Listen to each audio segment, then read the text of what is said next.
Hey folks, today I'm working on a 2004 Lincoln LS V8 model. The customer complaints, heater blower motor won't shut off. Even when he turns the key off, it's killing the battery. So I have a pretty good idea what it is. It's the heater blower motor resistor. I went ahead and looked up on my app the shop time for this, and it's about 8 hours. You got to pull the whole dash out and what have you, and I'm not interested in doing that. I had a look under the dash. There's about a 3" by 3" square piece this plastic piece that stops you from getting this resistor out. So I went ahead and told the customer, just what I'm telling you guys.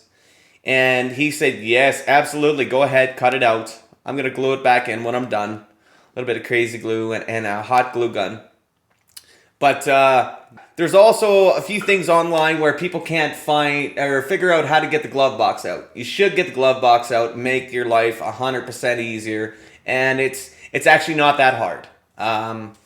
In this video, I'll show you how to do all that stuff. Pop the glove box out, where to make the couple little cuts, and save yourself a whole lot of shop time and money. If you have any questions, just comment below, scroll down to the bottom, send me a question, whatever. If you like the video, like it, and please subscribe. Thanks for watching.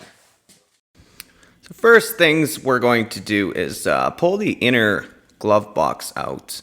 You'll pull the two top screws out. There's Phillips head screws. There's one on the left there that I just showed, and then there's one on the right. You're gonna go ahead and get those both out. Then after you're done getting those out, it'll seem a little loose. You go ahead and pull those two bolts out there, and that'll give you enough room to bend it back to get your hand in. Maybe you want to get it back like that, and maybe you can get your hand in and push the left lever that holds the actual door on is what you want to get out. That controls a little plunger there that stops the dashboard from falling. Here is the little clip that's going to stop you from coming out the hole. So you want to get a screwdriver and press that little tab right there in, and it'll fall out through that hole. And when it falls down, there's just a little slot there. You're just going to pull that back and it'll pop right out of the slot. And then when it does, then your door will fall down and you can get the two bottom screws. Then you're going to remove the bottom bolts on the heater blower motor and set it aside. Unplug it. And then you're going to take that top cap off. There's about 6 bolts that hold that on. I believe they're 7 or 8 millimeter. You're going to pull those all off to get that nice and loose. And then go ahead and unplug your resistor. Here are the cuts you're going to make. One little one on the bottom, probably 1 inch down, and one on the top. When you do your 2 vertical cuts on the top, that piece will come right down because it's 2 separate pieces there.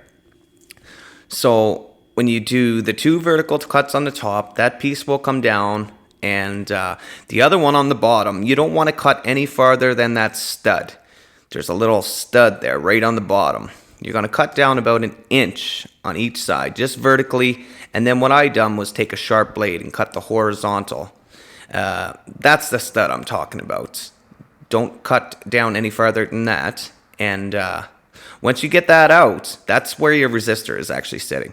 And once you get that out, the resistor will come right out. Go ahead and take out the old resistor, put the new one in, and from there you're just going to go ahead and tighten up the screw on the resistor, plug it in, then you can go ahead and start gluing back your piece that you cut out. You don't have to glue the 1 inch piece because your resistor is big enough. It's going to cover. I put a little bit of foam tape there, but you don't even need it. The resistor has lots of play and it will cover the hole. Thanks for watching.